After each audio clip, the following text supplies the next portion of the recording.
جی آگا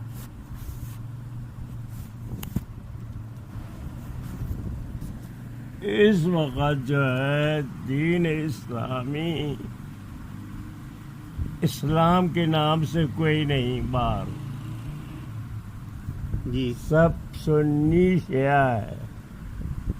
سنی شیعہ کی برگش باطنیہ کو جاتی ہے، جی جی اس نے بنایا ہے.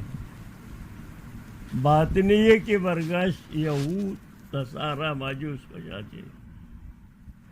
سمجھ آیا؟ جی جی دنیا تو ایک دن جانا ہے، جی جی جانا ہے. ہم نے بھی جانا ہے.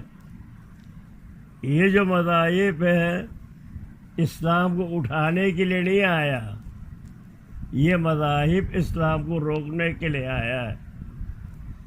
لہذا اگر آپ غور کریں نا، غور کریں گے تو پتہ چلے گا کہ جتنی بھی دینی سرگرمیاں ہیں وہ اسلام کو روکنے کے لیے ہے. اسلام میں نشان تو دو ہے، جی جی ایک قرآن ہے، ایک حضرت محمد ہے. سمجھ آیا؟ جی جی اب قرآن کو بھی اٹھانے پہ پابند ہے، محمد کا نام بھی اٹھانے کا. یہ جو صحابہ کی فضیلت بیان کرتے ہیں، جی یہ اہل بیت کی جو فضیلت بیان کرتے ہیں، صرف محمد اور قرآن کو پیچھے لگانا. تو الہی حال جو ہے، اگر دین کو بھی ساتھ اگر آپ اٹھانا چاہیں جی تو یعنی مشقت والی نہیں، زحمت والی نہیں، آپ کو سازگار جو مسافت رہو. مثلا آپ کراچی آتا ہے، پنجاب جائے تو بیگ میں جو ہے قرآن سے متعلق کوئی کتاب، چند کتاب رکھے. گھر میں کوئی مہمان آئے تو کوئی کسی کو ہدایت دے دے قرآن ہی. تو اس طریقے سے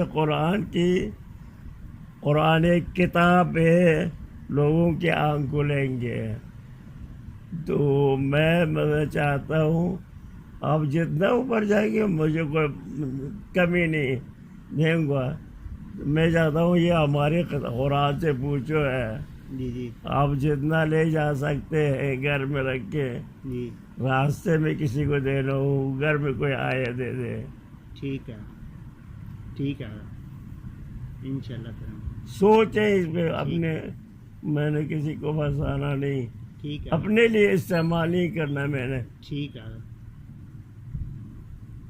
ٹھیک ہے ہاں. انشاءاللہ.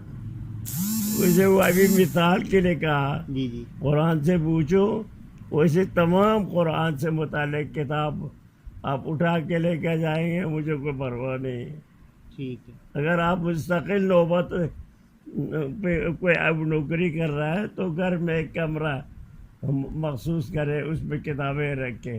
جی ٹھیک ہے انشاءاللہ. سوچیں، مجھے بتا دیں. ٹھیک ہے کروں گا انشاءاللہ. ہاں کروں گا کریں گے، جی کروں گا انشاءاللہ. ہم کریں گے. کل میں جتنا لے جا سکتے ہیں لے جائیں. ٹھیک ٹھیک سمجھ میں آیا؟ ٹھیک ہے انشاءاللہ. اور کوئی حساب کتاب نہیں ہے، ٹھیک ہے ٹھیک کوئی بھی ہے حساب کتاب نہیں. ٹھیک